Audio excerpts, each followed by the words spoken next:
ఏంటి దాని సబ్జెక్టు?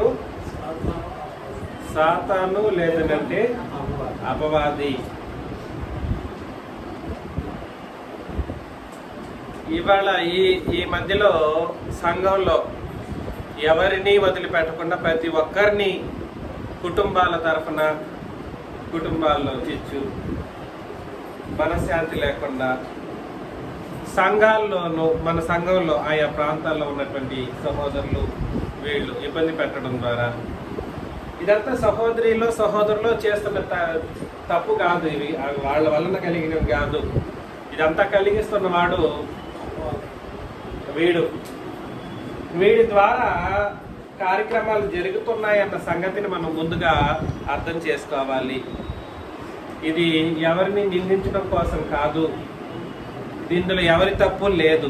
కాకపోతే వాళ్ళకున్న బలహీనతను అపవాది వాడుకుంటుండడం వలన జరిగేటువంటి తప్పుదాల వలన ఏం జరుగుతుందనంటే, నేడు అటు సంఘము ఇబ్బంది పడుతూ ఉంది, రెండు సంఘంలోని పరిశుద్ధులు కూడా కుటుంబాల తరఫున బాధపడడం అనేది నేడు జరుగుతూ ఉన్నాయి. సాతాను యొక్క ప్రారంభాన్ని చాలా మంది చాలా విధాలుగా చెబుతూ ఉంటారు. ఒక దేవదూతగా ఉన్నట్టు, పరలోకంలో దేవదూతగా ఉన్నట్టు, దేవదూత ఏం చేయబడ్డాడు? దేవుని యొక్క స్థానాన్ని కోరుకున్నాడంట. దేవుని యొక్క స్థానాన్ని కోరుకుంటేనంటే ఏం జరిగిందంట? భూమి మీదకి పడద్రోయబడ్డాడు. తేజో నక్షత్రమా భూమి మీద పడిపో అనేటట్లుగా దేవుడు చేశాడని, పడగొట్టాడని. దేవదూతలు పాపం చేస్తే అపవాదులు గారు, అపవాది కాడు. 2వ పేతురు పత్రిక 2వ అధ్యాయం 4వ వచనం మనం అనేక సార్లు చదివాం. దేవదూత పాపం చేస్తే అపవాదిగా మారడు. 2వ పేతురు 2:4లో దేవదూతలు పాపము చేసినప్పుడు దేవుడు వారిని విడిచిపెట్టక పాతాళ లోకమందలి కటిక చీకటి గల బిలములలోనికి త్రోసి తీర్పుకు కావలి ఉంచబడి వరకు వారిని అప్పగించెను. మ్యూట్లో పెట్టాలి మర్యాదాస్ గారు.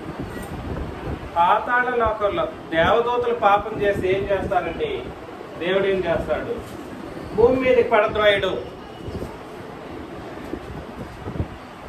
దేవదూతలు పాపం చేసి ఏం చేయరు? భూమి మీదకి తోసేయడు. మరి ఏం చేస్తాడంట?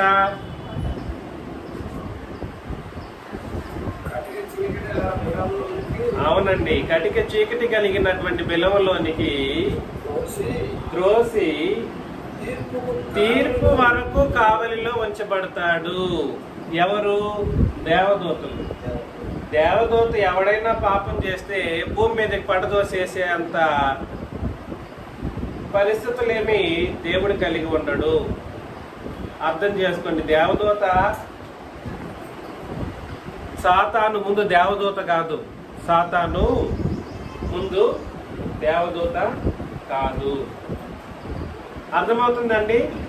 ఎందుకు దేవదూత కాదు అని చెప్పడానికి అవసరం ఏమిటి? కాదని చెప్పడానికి గల కారణం ఏమిటి? సాతాను దేవదూతగా ముందు లేడు అని చెప్పడానికి ఎలా చెప్పగలుగుతున్నాం? ఇక్కడే కదా చెప్పింది. దేవదూత పాపం చేసి ఏం చేస్తారు? డైరెక్ట్ గా తీసుకెళ్లి పాతాళ లోకంలో చీకటి కలిగినటువంటి అగాధంలో పడవేయబడి తీర్పు వరకు వాళ్ళు సంఖ్యలతో కట్టబడి ఉంటారన్నమాట. అంతే తప్ప భూమి మీదకి పడదోసేసి సాతానుగా పడదోసేటట్టుగా ఏమి ఉండదు. అట్లాంటిది కల్పిత ఆలోచన. అట్లాంటిది ఎటువంటి ఆలోచన అండి? కల్పిత ఆలోచన. అయితే సాతానుకు సంబంధించిన గ్రంథ సమాచారం ఎంతవరకు అయితే ఉందో అంతవరకే మనం ఆలోచన చేయాలి. గ్రంథ సమాచారం ఏదైతే ఇచ్చిందో దాన్నే మనం పరిశీలన చేయబద్దులమై ఉన్నాము. ఏమిటి గ్రంథ సమాచారం? 1 యోహాను 3వ అధ్యాయము 8 నుండి 10 వచనాలను చదివినప్పుడు, 1 యోహాను పత్రిక 3వ అధ్యాయము 8 నుండి 10 వచనాలను చదివితే, అపవాది మొదటి నుండి పాపము చేయుచున్నాడు. ఎక్కడి నుండి పాపం చేయుచున్నాడు? ఎప్పటి నుండి అండి? మొదటి నుండి అని అంటే ఆది నుండి అని అర్థం. మొదటి నుండి అంటే అర్థం ఏమిటి? ఆది నుండి పాపము చేయుచున్నాడు గనుక పాపము చేయవాడు అపవాది సంబంధి. అపవాదిక క్రియలను లయపరచుటకే దేవుని కుమారుడు ప్రత్యక్షమాయెను. కాబట్టి అపవాదికి ప్రారంభం ఉందా? ప్రారంభం ఉందా? అపవాదికి ప్రారంభం ఉంది. ఎప్పుడు ప్రారంభం? అపవాది ప్రారంభం ఆది నుండి అంటే సృష్టి ఆరంభం నుండి అని అర్థం.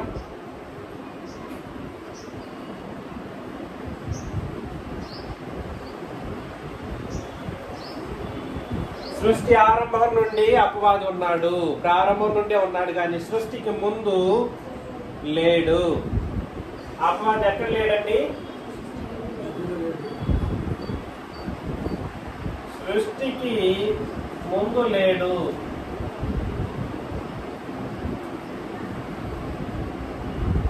అపవాది ఒక దేవదూత కాదు.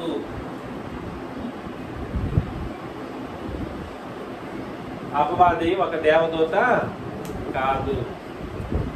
దేవదూతగా ఉంటే దేవుని స్థానాన్ని కోరినందుకు భూమి మీదకి పడవ త్రోయబడేటువంటి పరిస్థితి ఏమీ జరగలేదు.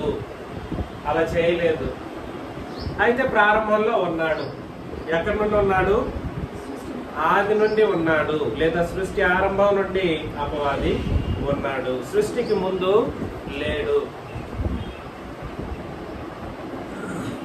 రోమీయులకు రాసిన పత్రిక 8వ అధ్యాయము 20వ వచనాన్ని మనం 21 చదివినప్పుడు, ఏలయనగా సృష్టి నాశనమునకు లోనైన దాస్యముల నుండి విడిపింపబడి దేవుని పిల్లలు పొందబోవు మహిమ గల స్వాతంత్ర్యము పొందునను నిరీక్షణ కలదై స్వేచ్ఛగా కాక దానిని లోపరిచిన వాని మూలముగా వ్యర్థపరిచెను. కాబట్టి సృష్టి ఎవరికి లోబడుతుంది? ఇప్పుడు లోపరచబడింది.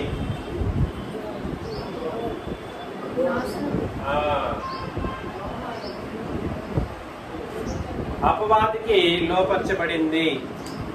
కాబట్టి సృష్టి ఆరంభం నుండి వీడున్నాడు. సృష్టి ఆరంభం నుండి ఏం చేస్తున్నాడు? పాపము చేస్తూనే ఉన్నాడు. పాపము చేయటం. సృష్టి ఆరంభం నుండి పాపం చేస్తూ ఉన్నాడు. సృష్టి ఆరంభం నుండి ఎప్పటి నుండి ఎప్పటి వరకు అండి? ఆది కాండం నుండి. సృష్టి ఆరంభం ఆది కాండం నుండి ప్రారంభం. అప్పటి నుండి ఏం చేస్తున్నాడు? పాపం చేస్తూనే ఉన్నాడు. పాపం చేస్తూనే ఉన్నప్పుడు అపవాది యొక్క చెరలో ఎవరెవరు వెళ్ళిపోయారు? సృష్టి వెళ్ళిపోయింది. సృష్టిలో మనుషులు కూడా అపవాది చెరలోకి వెళ్ళిపోయారు. మనుషులు అని అన్నప్పుడు అందరూ కాదు. ఎవరైతే దేవుణ్ణి ఆ నిబంధన కాలం ప్రకారం విశ్వసించారో వాళ్ళు తప్ప మిగిలిన వాళ్ళందరూ అపవాది చెరలోకి వెళ్ళిపోయారన్నమాట. అటు సృష్టి అంటే అర్థం ఏమిటి? సూర్య చంద్ర నక్షత్రాలు, ఆ తర్వాత ఇవన్నీ కూడా సరే అపవాది హ్యాండ్ ఓవర్లో తెచ్చుకున్నాడు. దానివల్ల ఏం చేయబడింది? సృష్టి స్వేచ్ఛగా కాక దానిని లోపరిచిన వాని మూలముగా ఏం చేయబడింది? వ్యర్థపరచబడిపోయింది సృష్టి. కాబట్టి నేనేం చెప్పడానికి ప్రయత్నం చేస్తున్నానంటే, అపవాది ఏం చేస్తున్నాడో మనం ఆలోచన చేయాలి. అపవాది సృష్టిని తన స్వాధీనం చేసుకున్నాడు. అపవాది ఈ సృష్టిని తన స్వాధీనం చేసుకున్నాడు. వాడి మాటలు ఎవరు వింటారో వాళ్ళకి ఆయుష్ను క్షమించండి, వాళ్ళకి మంచి ఆరోగ్యాన్ని, అదేవిధంగా మంచి డబ్బు, ఇట్లాంటివి బాగా ఈ భూమి మీద దొరకాల్సినవన్నిటినీ అపవాది వాళ్ళకి ఇస్తూ ఉంటాడనమాట. వాళ్ళు ఎవరు ఏ బాధపడరు, వాళ్ళకి ఏ దుఃఖము ఉండదు, వాళ్ళకి ఏ కష్టాలు ఉండవు. ఆ విధంగా తయారు చేయబడతారు. సృష్టిని అలా వాళ్ళకి అనుకూలంగా మలుస్తాడనమాట అపవాది. అర్థమవుతుందా? రెండు అట్లాంటి మనుషులు వాళ్ళు అక్కడ అలాగుంటారు, అపవాది దగ్గర ఉంటారు. ఇక్కడ చెప్పేశాడు, అపవాది మొదటి నుండి పాపము చేయుచున్నాడు కనుక పాపము చేయవాడు ఎవరి సంబంధి? అపవాది సంబంధి. ముద్ర ఒకటి వేసేయాలన్నమాట. పాపం చేసేవాళ్ళు ఎవరి సంబంధి? అపవాది సంబంధి. దేవుని మూలముగా పుట్టిన ప్రతి వాడిలో ఆయన బీజము నిలుచును గనుక వాడు పాపము చేయడు. వాడు దేవుని మూలముగా పుట్టిన వాడు కనుక పాపము చేయజాలడు. పాపము అని అంటున్నాడే తప్ప పాపాన్ని విభజించి మాట్లాడట్లేదు. ఇక్కడ పాపాన్ని విభజించి మాట్లాడట్లేదు. మనోళ్ళనే కాదు, చాలా మంది ఒక తప్పుని ఒక పాపాన్ని గొప్పగా, పెద్ద పాపం అన్నట్లుగా, ఒక అబద్ధం నవ్వడానికి చెప్పుకుంటూ అబద్ధం కూడా నవ్వులాటకు అబద్ధం చెప్పేటువంటి పరిస్థితుల్లో అబద్ధం ఏమో చిన్న తప్పు అన్నట్లుగా, పాపం అన్నట్లుగా ఆలోచన చేస్తూ ఉంటారు. అలా కాదు, అబద్ధము పాపమే. అబద్ధం వలననే అపవాది ఇంతకాలం తన యొక్క రాజ్యాన్ని నడిపిస్తున్నాడు అన్నమాట. అబద్ధమే చాలా చాలా తీవ్రమైనటువంటి పాపము. ఏంటిదండి? అబద్ధమే చాలా తీవ్రమైనటువంటి పాపం అన్నిటికంటే. ఆ రోజు ఆదాముని పడగొట్టింది కూడా అబద్ధమే.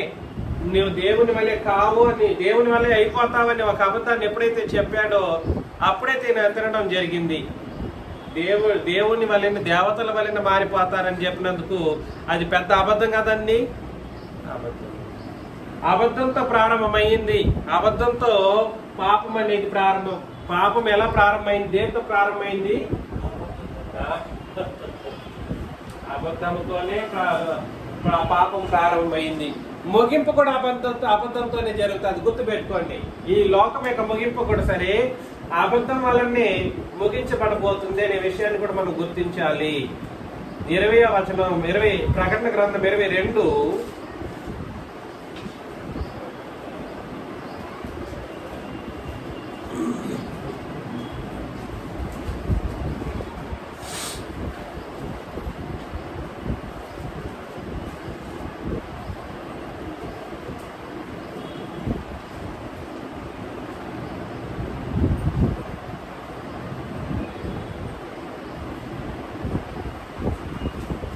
ప్రకటన గ్రంథం 22వ అధ్యాయం 2వ వచనం.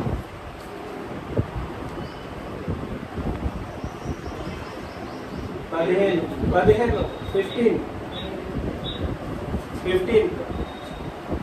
కుక్కలు అంటే ఎవరు?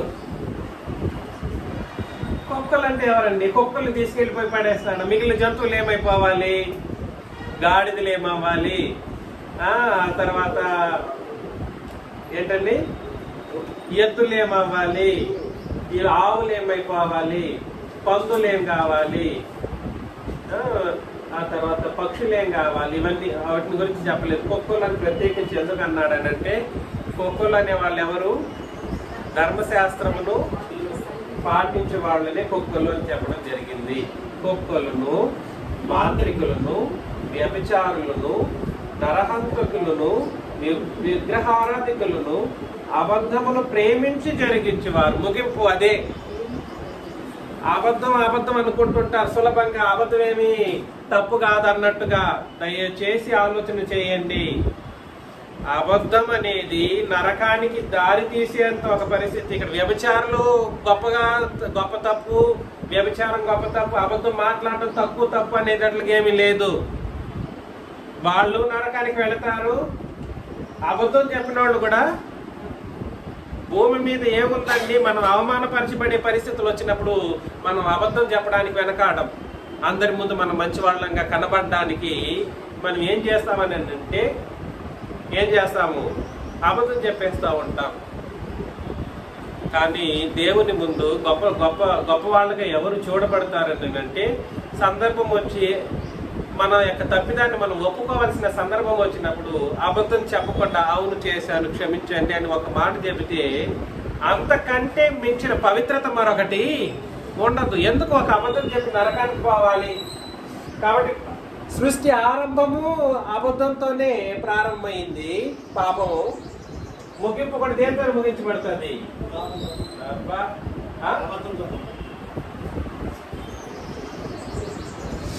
అబద్ధమును ప్రేమించి దాన్ని జరిగించేవారు.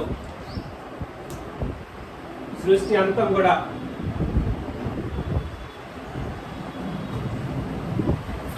అయితే ఒక విషయం ఏమిటంటే ఇదంతటికీ కారణం ఎవరు అని అంటే అపవాది. ఎవరండి? అపవాది. అపవాది ఎంతో తొందరగా అంది ఇక్కడ చెప్పేశాడు. పాపము చేయవాడు ఎవరి సంబంధి? అపవాది సంబంధి.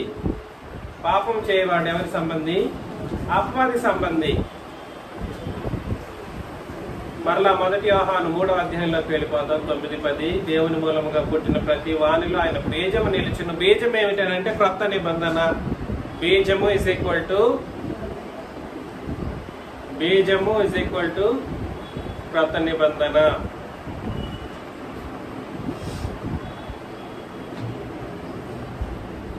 ఈ క్రొత్త నిబంధన అనేదే బీజం, వాక్యము. గనుక వాడు పాపము చేయడు. వాడు దేవుని మూలముగా పుట్టిన వాడు గనుక పాపము చేయజాలడు. దీనిని బట్టి దేవుని పిల్లలు ఎవరో అపవాది పిల్లలు ఎవరో తేటపడును. కాబట్టి ఇక్కడ బీజం ఏమిటి?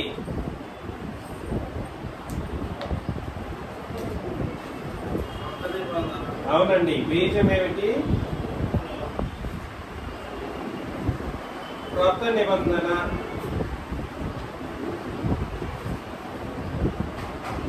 క్రొత్త నిబంధనలు బట్టి ఎవరైతే బ్రతుకుతారో వాళ్ళు ఎవరి పిల్లలు?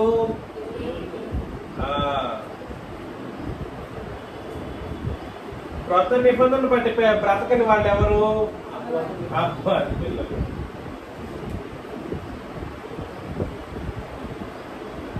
కళ్ళు మూసుకొని చెప్పొచ్చు. క్రొత్త నిబంధనలు బట్టి బ్రతకని వాళ్ళు ఎవరి పిల్లలండి? అపవాది యొక్క పిల్లలు.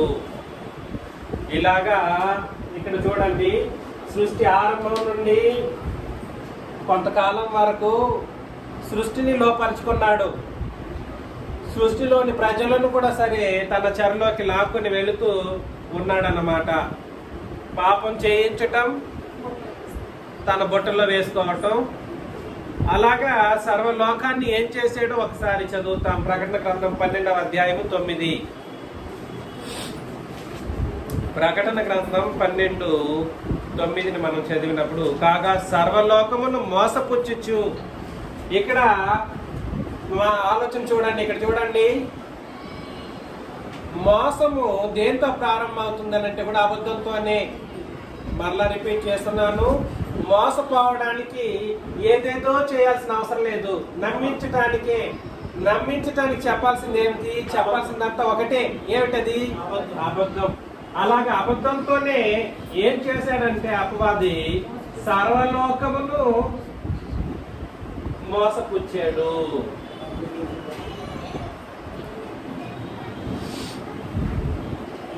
అబద్ధమై సర్వలోకము మీద నిండి ఉంది. ఇప్పుడు ఈ సర్వలోకము అపవాది చేత నడిపింపబడుతూ ఉంది అని అంటే అర్థం ఏమిటనంటే అపవాది అబద్ధం ద్వారానే సర్వలోకాన్ని తన బొట్టలో వేసేసుకున్నాడు. అర్థమవుతుంది నేను చెప్పేది? అపవాది ఏం చేశాడు? సర్వలోకాన్ని తన వలలో వేసుకున్నాడు. వల కాదు, బొట్ట కాదు. బొట్ట అంటే చిన్నది, వల అంటే ఇంకొంచెం పెద్దది. వాడు ఏం చేశాడో చదువుతాం. కొన్ని లేఖన భాగాలను చదువుతాం. ప్రకటన గ్రంథం 12:9 మరొకసారి, సర్వలోకమును మోసపుచ్చుచు అపవాది అనియు సాతాననియు పేరు గల ఆది సర్పము. అక్కడ కూడా చెప్పేశాడు. ఇది ఆది అనే మాట ఉపయోగించబడింది. ఆది అంటే అర్థం ఏమిటి? సృష్టి ఆరంభం. కాబట్టి అపవాది యొక్క ప్రారంభం ఎప్పటి నుండి? సృష్టి అపవాది యొక్క ప్రారంభం ఎప్పటి నుండి? సృష్టి ఆరంభం నుండే ఉంది, కానీ సృష్టికి ముందు వాడి యొక్క ఉనికి లేదు. సృష్టికి ముందు వాడి యొక్క ఉనికి లేదు. ఆది సర్పమైన మహాఘట సర్పము పడద్రోయబడిను. ఎప్పుడు పడద్రోయబడినో ఆ 12వ అధ్యాయంలోకి వెళ్ళిపోదామండి.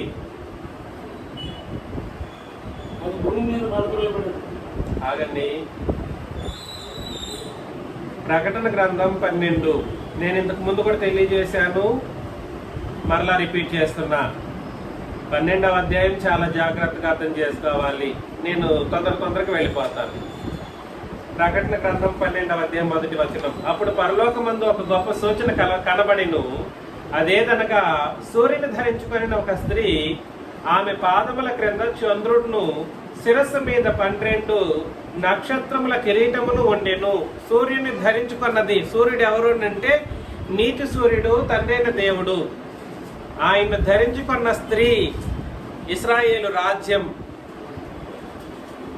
ఆయనను ధరించుకున్న స్త్రీ ఇశ్రాయేలు రాజ్యం. నడిపించేది చంద్రుడు. చంద్రుడు పాత నిబంధన లేదా ధర్మశాస్త్రం. పాదముల క్రింద చంద్రుడు అంటే వాళ్ళని నడిపించేది ఏమిటి? ధర్మశాస్త్రం. అర్థమవుతుందా? సూర్యుడు ఎవరు?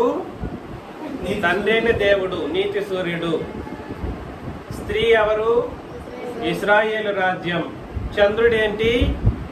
వాళ్ళని పాదముల క్రింద ఉంది కాబట్టి అది నడిపించేది ధర్మశాస్త్రం. ఆమె శిరస్సు మీద 12 నక్షత్రములు అంటే 12 గోత్రములు ఉన్నవారు. 12 నక్షత్రములు = 12 గోత్రములు. ఆమె గర్భిణి అయి ప్రసవ వేదన పడుచు ఆ నొప్పులకు కేకలు వేయుచున్నది.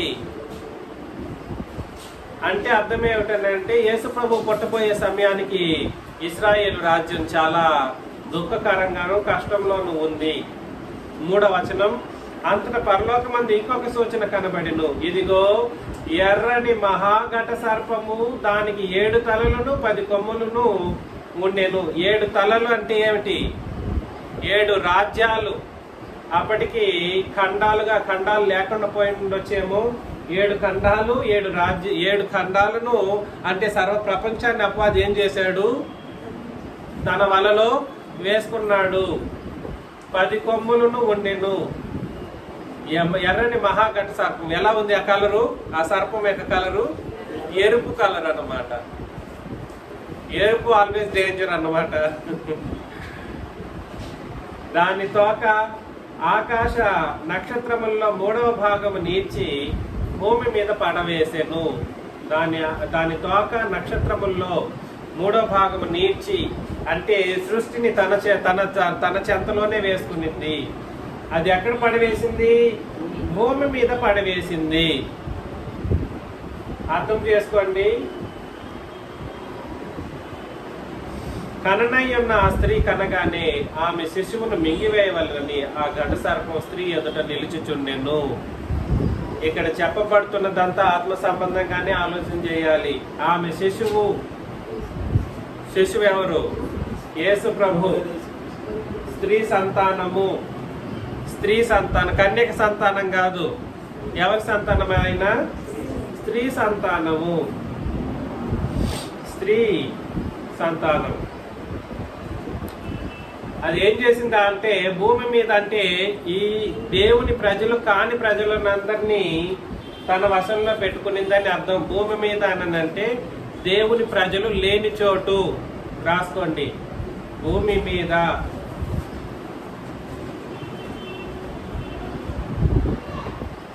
భూమి మీద అంటే అర్థం ఏమిటి? దేవుని ప్రజలు లేని చోటు. భూమి మీద. భూమి మీద = దేవుని ప్రజలు లేని చోటు. ఆ స్త్రీ అరణ్యమునకు పారిపోయిను. అరణ్యం ఏమిటి? అదే భూమి మీదనే, లేదా ఐగుప్తు దేశం. అరణ్యం = ఐగుప్తు దేశంలోనికి పారిపోయిను. అచట వారు 1260 దినములు ఆమెను పోషింపవలనని దేవుడు ఆమెకు ఒక స్థలమును సిద్ధపరిచి ఉంచెను. అంతట పరలోకమందు యుద్ధము జరిగెను. ఇక్కడ చెప్పబడిన పరలోకం ఏ పరలోకము? ఇశ్రాయేలు దేవుని రాజ్యమనే పరలోకం. పాత నిబంధన పాత నిబంధన రాజ్యాన్ని ఏం చెప్పడం జరిగిందని అంటే పరలోకముగా చెప్పడం జరిగింది. పరలోకం అంటే దేవుడు ఉన్న చోటు కాదు, ఈ ఆకాశాల కంటే ఎత్తైన చోట్ల ఉన్నత లోకం కాదు అక్కడ చెప్తున్న లోకం. అక్కడ చెప్పబడిన పరలోకం ఏ లోకం? అది భూమి మీదనే దేవుని ప్రజలుగా పిలువబడినటువంటి ఇశ్రాయేలు దేవుని రాజ్యం. ఆ ఇశ్రాయేలు దేవుని రాజ్యంలో ఏం జరిగింది? యుద్ధము జరిగెను. మిఖాయేలును అతని దూతలను ఆ ఘట సర్పముతో యుద్ధము చేయవలనని ఉండగా ఆ ఘట సర్పమును దాని దూతలను యుద్ధము చేసిరి గాని గెలవలేకపోయిరి. మిఖాయేలు అతని దూతలు ఏం చేశారు? యుద్ధముతో ఘట సర్పంతో యుద్ధం చేయాలని వచ్చారు. ఎక్కడి నుండి వచ్చారు?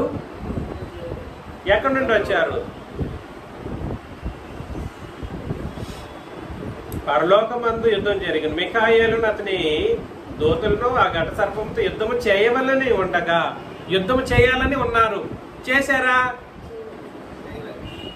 యుద్ధం చేయాలని ఉన్నారు కానీ వాళ్ళు చేశారనంటే చేయలేదు. యుద్ధము చేయవలనని ఉండగా, చేసినని చెప్పలేదండి, చేయవలనని వీళ్ళు ఉన్నారు. కానీ అప్పటికే ఆ ఘట సర్పములు దాని దూతలను యుద్ధం చేశారు. ఎవరితో చేశారు యుద్ధము? యుద్ధము చేసిరి గాని గెలవలేకపోయిరి గనుక పరలోకమందు వారికి ఇక స్థలము లేకపోయేను. ఎవరికి? ఘట సర్పములకును వాని దూతలకును. వాళ్ళు ఏం చేయలేకపోయారంటే గెలవలేకపోయారు గనుక వారికి ఇక పరలోకమందు స్థలము లేకపోయేను. కాబట్టి అప్పటికే వీళ్ళు అక్కడ యుద్ధం చేసి భూమి మీదకి పడద్రోయబడ్డారా? పరలోకంలో, అక్కడ పరలోకంలో యుద్ధం చేసి అప్పుడు అపవాదిగా ఉన్నారా? అట్లాంటిది ఏమి జరగలేదు. అక్కడ జరగలేదు. అక్కడ యుద్ధాలకు దానికి తావులేదు పరలోకంలో. దయచేసి ఆలోచన చేయండి. ఇది ఇక్కడ చెప్పబడిన పరలోకం అనే పరలోకం ఏ పరలోకము? భూమి మీద ఉన్న ఇశ్రాయేలు దేవుని యొక్క రాజ్యం. ఆ రాజ్యంలో అపవాదికి తర్వాత వాని దూతలతో కలిసి యుద్ధం చేశారన్నమాట. ఎవరితో చేశారో చెప్పలేదు. ఇంకా అక్కడ ఎవరితో చేశారో ఇంకా రివీల్ చేయలేదు. యుద్ధం చేశారు వీళ్ళు అన్నాడు. చేయడానికి సిద్ధంగా వచ్చిన వాళ్ళు ఎవరు? మిఖాయేలు అతని దూతలు కూడా వచ్చారు యుద్ధం చేయడానికి. ఒక పక్కేమో ఘట సర్పము వాని దూతలు, మరో పక్కేమో మిఖాయేలు అతని దూతలు ఉన్నారు. వీళ్ళు యుద్ధం చేయడానికి సిద్ధంగా ఉన్నారు. వీళ్ళు చేసేసారు. ఎవరితో చేశారో అని నెక్స్ట్ వచనంలో చదివితే, కాగా సర్వలోకమును మోసపుచ్చుచు అపవాది అనియు సాతాననియు పేరు గల ఆది సర్పమైన ఆ మహా ఘట సర్పము పడద్రోయబడెను. అప్పటికే పడద్రోయబడ్డారు. ఎవరు? సాతాను వాని దూతలు. ఏమేం పేరు? అపవాది అన్నా సాతాన్ అన్నా ఒకటే, వేరు కాదు. అపవాది సాతాన్లు వేరు కాదు. ఘట సర్పం అని కూడా పేరు. ఆది ఘట సర్పమైన మహా ఘట సర్పము పడద్రోయబడిను. అది భూమి మీద పడద్రోయబడిను. దాని దూతలు దానితో కూడా పడద్రోయబడినవి. అర్థమవుతుందా? భూమి మీద అంటే అర్థం ఏమిటి?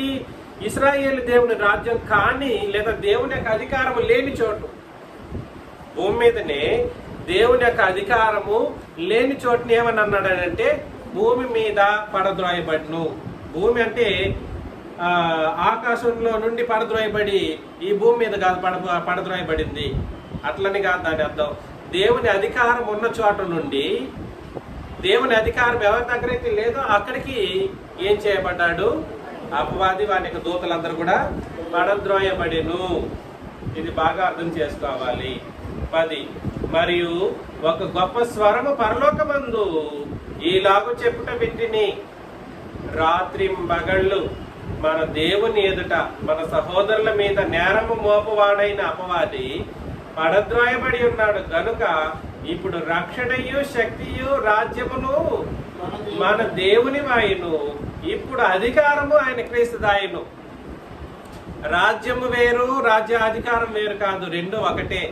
రాజ్యము దేవుడిది, రాజ్యాధికారం ఎవరిది? క్రీస్తు దాయును. వారు గొర్రెపిల్ల రక్తమును బట్టి అని అన్నాడు. రక్తము చిందించాడంట గొర్రెపిల్ల. అంటే అర్థం ఏమిటి? యుద్ధం చేసింది ఎవరైతే? రక్తం చిందించిన క్రీస్తు. కాబట్టి అపవాదితో యుద్ధము క్రీస్తు చేశారు. ఎందుకు?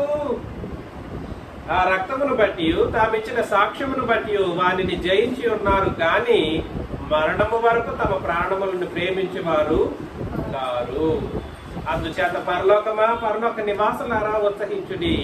భూమి సముద్రమా మీకు శ్రమ. అపవాది తనకు సమయం కొంచెమే అని తెలుసుకొని బహు క్రోధము గలవాడే మీ యొద్దకు దిగి వచ్చి ఉన్నాడని చెప్పాను.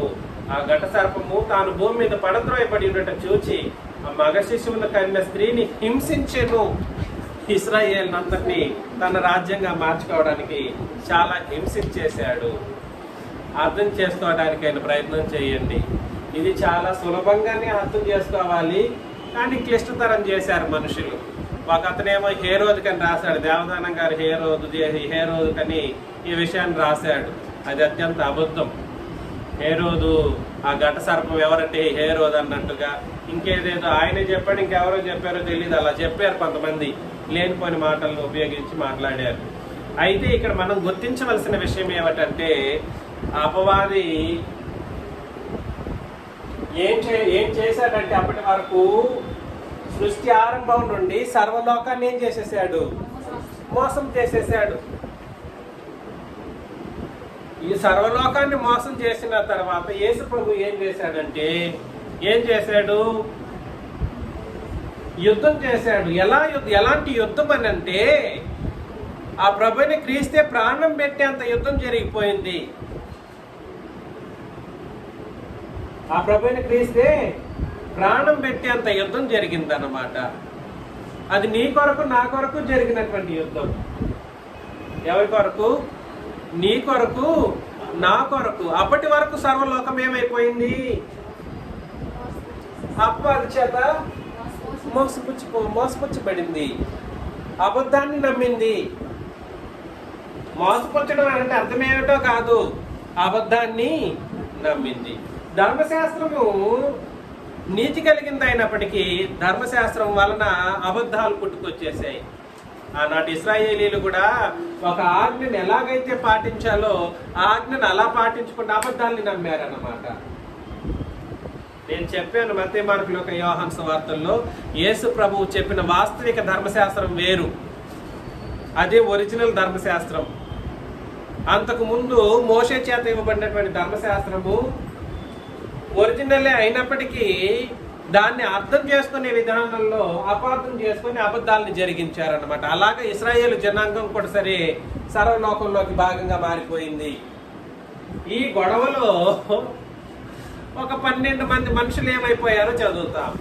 ఈ గొడవలో, ఈ యుద్ధంలో, యేసు ప్రభు చేసిన శిలువ యుద్ధంలో ఒక 12 మంది ఏమైపోయారో చదువుతాం.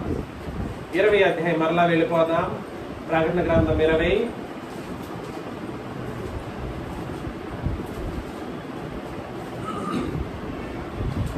మరియు పెద్ద సంఖ్యలను చేత పట్టుకుని అగాధం యొక్క తాళపు చెవి గల ఒక దేవదూత పరలోకము నుండి దిగివచ్చుట చూచి తిని.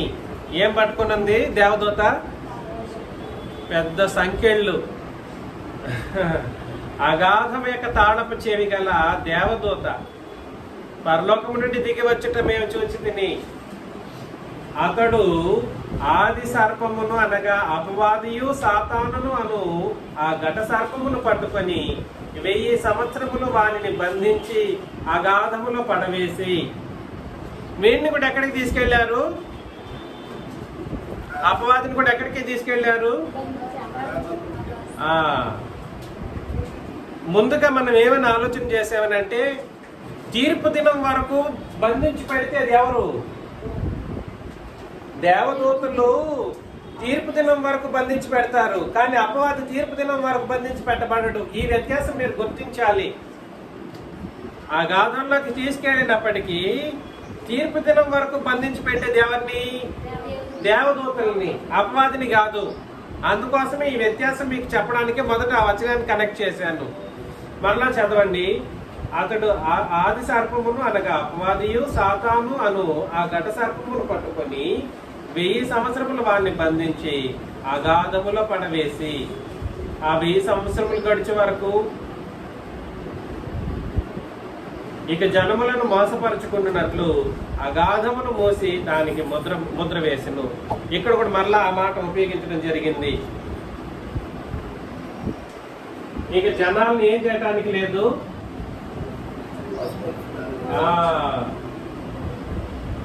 ఎప్పుడైతే ఎప్పుడు జరిగింది ఇది? అపవాది యొక్క బంధనం ఎప్పుడు జరిగింది? అపవాది యొక్క బంధనం ఎప్పుడు జరిగింది? ఇప్పుడే మీరు చెప్పారు. హెబ్రీ పత్రిక 2:14 చదవండి ఎవరైనా. హెబ్రీ పత్రిక 2:14.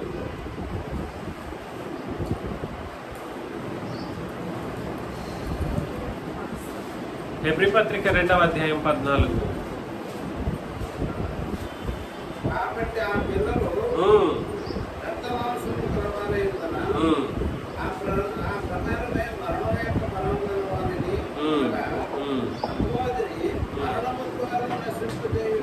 అపవాదిని మరణము ద్వారా నశింపచేయుటకును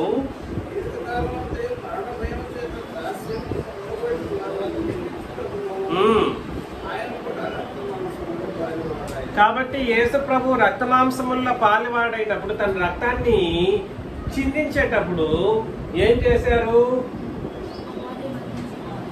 అపవాది యొక్క ఓటమి, తన మరణం ద్వారా అపవాది యొక్క ఓటమిని చెవి చూసేటట్లుగా అప్పటి వరకు ఏం చేశాడు? సర్వలోకాన్ని మోసపుచ్చాడు. ఇక మీద నీ ఆటలు చెల్లదు సాగదు అని చెప్పేసి యేసు ప్రభు ఏం చేశారనంటే తన ప్రాణం అర్పించే విధానంలో ప్రాణం అర్పించినప్పుడు తన రక్తం చేత క్రొత్త నిబంధన ఏర్పాటు చేసేసి అపవాదిని చిత్తుగా ఓడించేశాడు అనమాట. ఎలా ఓడించాడు? చిత్తుగా. ఆయన ప్రాణం పెట్టడం అనేది చిత్తుగా ఓడించడమా? ఎస్, చిత్తుగా ఓడించడం. ఎందుకనంటే ఆయన ప్రాణం పెట్టినంత మాత్రాన ఆయన తక్కువ వాడైపోడు. ఆయన జీవాధిపతి. ఆయన ఎటువంటి ఆయనకు ఆయన ప్రాణం పెట్టడం తెలుసు, ప్రాణం తీసుకోవడం తెలుసు. ఆయన దగ్గర అధికారం ఉంది, ఆయనకు అధికారము ఇవ్వబడింది. అయితే ఇక్కడ మనం అర్థం చేసుకోవాల్సిన విషయం ఏమిటంటే ఇక మీదట వాడు ఏం చేయడానికి వీల్లేదంట. బంధించబడిన తర్వాత ఎలా పట్టుబడ్డాడంటే క్రీస్తు యొక్క మరణం చేత అపవాది ఏం చేయబడ్డాడు? పట్టుబడ్డాడు. 3వ వచనం 23లో ఆ 1000 సంవత్సరములు గడిచి వరకు ఇక జనములను మోసపరచకుండానట్లు అగాధమును మూసి దాన్ని ముద్ర వేసిను. అటు పిమ్మట వాడు కొంచెం కాలం విడిచిపెట్టబడవలెను. తీర్పు దినం వరకైతే ఎవరు ఉంటారు?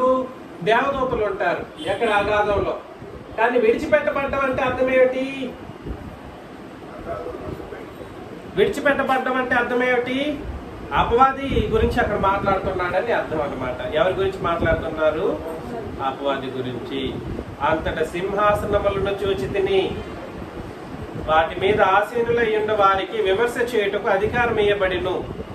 మరియు క్రూర మృగమునకైనను దాని ప్రతిమకైనను.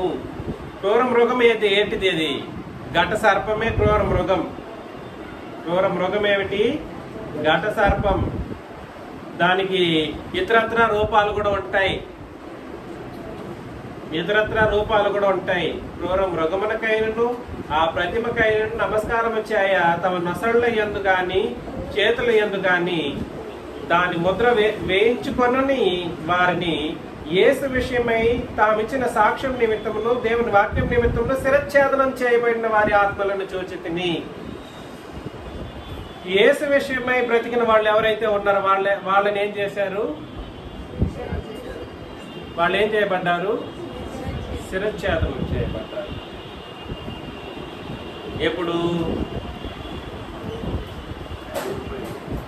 ఎప్పుడండి? సిలువలో జరిగిన కార్యక్రమాల గురించి ఇక్కడ మాట్లాడడం జరిగింది. యేసు ప్రభు జయించాడు, అపవాది ఓటమి. ఆ 12 మంది తను వెంబడించినటువంటి వాళ్ళు, ఆయన గురించి సాక్ష్యం ఇవ్వడానికి సిద్ధమైన వాళ్ళు ఎవరైతే ఉన్నారో వాళ్ళు ఏం చేయబడ్డారు? శిరచ్ఛేదనం చేయబడ్డారు.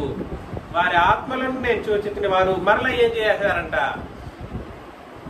బ్రతికిన వారై 1000 సంవత్సరముల క్రీస్తుతో కూడా రాజ్యము చేసిరి. బ్రతికిన వారై అంటే వాళ్ళ శిరచ్ఛేదనం ఏమిటి?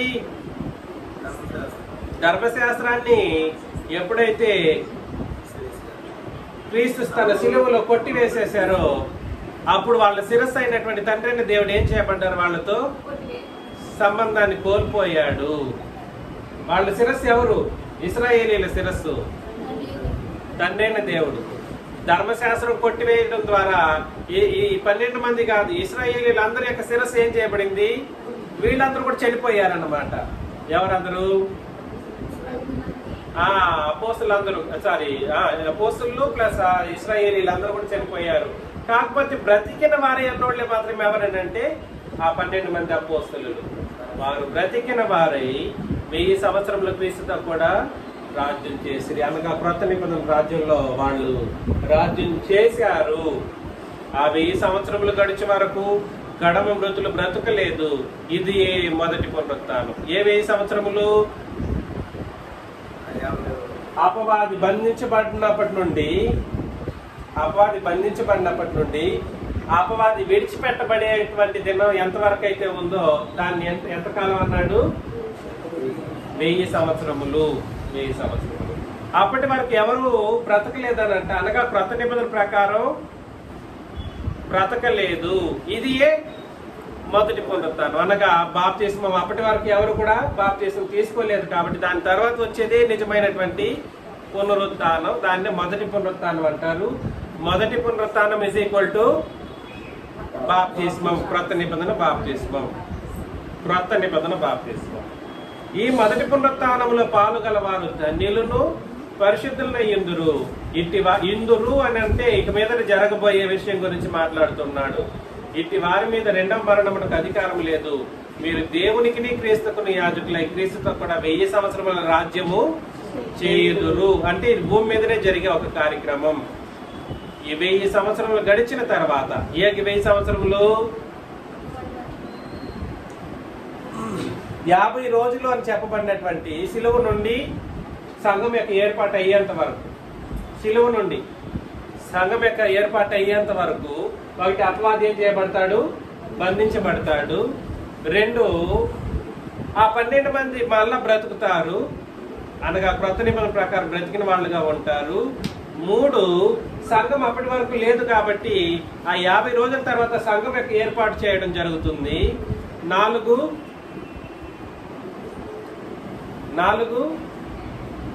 ఏమిటండి? అపవాది తానున్న చెరలో నుండి ఏం చేయబడతాడు? విడిపింపబడును. అపవాది కూడా విడిచిపెట్టబడతాడు అన్నమాట. సెకండ్ ఇన్నింగ్స్ స్టార్ట్ చేస్తాడు. భూమి 4 దిశల యందుండు జనములను లెక్కకు సముద్రపు ఇసుక వలె ఉన్న గోగు మాగోగు అన్న వారిని మోసపరిచి మరలా మోసమే వీడి యొక్క గురి. మోసం దేంతో ప్రారంభమవుతుంది? అబద్ధముతో ప్రారంభమవుతుంది. మోసపరిచి వారిని మరలా యుద్ధములకు పోగు చేయుటకే వాడు బయలుదేరును. ఇక బయలుదేరతాడన్నమాట. బయలుదేరేటప్పుడు 9వ వచనం, వారు భూమి అందంతటా వ్యాపించి పరిశుద్ధుల శిబిరమును మీరు మాట్లాడకండి. పరిశుద్ధుల శిబిరమును ప్రియమైన పట్టణమును ముట్టడి వేయగా పరలోకముల నుండి అగ్ని దిగి వచ్చి వారిని దహించెను. వారిని మోసపరిచిన అపవాది అగ్ని గంధకముల గుండములో పడవేయబడిను. అచ్యుత క్రూర మృగమును అబద్ధ ప్రవర్తయు ఉన్నారు. వారు యుగ యుగములు రాత్రింబగళ్ళు బాధింపబడును. ఈ క్రూర మృగములు అనేటువంటి వాళ్ళు ఎవరో కాదు, అపవాది యొక్క సంతానమే క్రూర మృగాలు. క్రూర మృగాలు ఎవరు? అపవాది సంతానం. కుక్కలు వేరు, క్రూర మృగాలు వేరు. కుక్కలు కూడా అపవాది సంతానానికి సంబంధించిన వాళ్ళు. ఇప్పుడు అబద్ధ ప్రవక్తలు, అబద్ధాన్ని బోధించే వాళ్ళు, వీళ్ళందరూ కూడా ఎక్కడికి వెళ్ళిపోతారు? అగ్నిగుండములోనికి వెళ్ళిపోతారు. కాకపోతే వీళ్ళందరూ ఏం చేస్తారు అని అంటే పరిశుద్ధుల శిబిరమును ప్రియమైన పట్టణమును ముట్టడి వేస్తానే ఉంటారన్నమాట. కాబట్టి పరిశుద్ధుల శిబిరము లేదా ప్రియమైన పట్టణం ఏమిటి? ఇప్పుడు సంఘం. సంఘం ఇక్కడ ప్రియమైన పట్టణం అంటే అర్థం ఏమిటంటే దేవుని యొక్క ప్రజలంటూ, దేవుడు ప్రేమించే ప్రజలంటూ ఉంటే ఈ సంఘంలోనే ఉంటారు. ఈ క్రొత్త నిబంధన ప్రకారమే వాళ్ళు బ్రతుకుతారు. వాళ్ళు మాత్రమే దేవునికి ఇష్టమైనటువంటి ప్రజలు. ఈ ప్రజలు కూడా ఒకరినొకరు ప్రేమించి ప్రేమపూర్వకంగా బ్రతుకుతారు. ప్రేమని నాడిగా పెట్టుకొని ఉంటారు. అర్థమవుతుంది కదండి. ప్రేమను కలిగి ఉండకపోతే, పరిశుద్ధతను కలిగి ఉండకపోతే, ఇది పరిశుద్ధ శిబిరం అని అంటే గుడారం లాగానే ఉంటది. అర్థమవుతుందా? దీన్ని ముట్టడి వేస్తూనే ఉంటారు వాళ్ళు. అందుకని మిమ్మల్ని నేను ప్రేమతో హెచ్చరించే విషయం ఏమిటంటే, ప్రేమను కలిగి ఉండకపోతే మనం కూడా ఎక్కడికి వెళ్ళిపోతాము? అబద్ధాన్ని నమ్ముతాం సులభంగా. మనం ఒకరినొకరు ప్రేమించకపోతే అబద్ధాన్ని సులభంగా నమ్ముతాము. అబద్ధాన్ని సులభంగా నమ్మితే ఎవరి చేత మోసపరచబడతారు? అపవాది చేత సులభంగా మోసపరచబడతారు. సెకండ్ ఇన్నింగ్స్ లో వాడు ఊరికే వదిలిపెట్టడు. అప్పుడే బాగా సర్వలోకాన్ని అబద్ధంతోనే మోసపుచ్చాడు. సెకండ్ టైం కూడా ఇంకోటి తీసుకొస్తాడు అబద్ధాన్ని. ఇంకా అబద్ధాన్ని తీసుకొచ్చి మోసపోతారు. కాకపోతే అక్కడ చెప్పిన సందర్భం ఏమిటంటే, మోసపరిచిన అపవాది, క్రూర మృగము, అబద్ధ ప్రవక్తలు ఆ అగ్నిగుండంలో బాధపరచబడుతూ ఉంటే వాడికి సంబంధించినటువంటి వాళ్ళందరూ కూడా ఎక్కడికి వెళ్ళిపోతారు? అక్కడికే వెళ్ళిపోతారు. వాళ్ళు యుగ యుగములు రాత్రింబగళ్ళు ఏం చేయబడతారు? యుగ యుగములు రాత్రింబగళ్ళు బాధింపబడుదురు. అర్థమవుతుంది కదండి నేను చెప్పింది? ఈ విషయాన్ని మీరు గుర్తుపెట్టుకోండి. పార్ట్ 2 పాత నిబంధన కలిపి బుధవారం మనం పరిశీలన చేస్తాం. మీకందరికీ క్రీస్తు నామములో వందనాలు.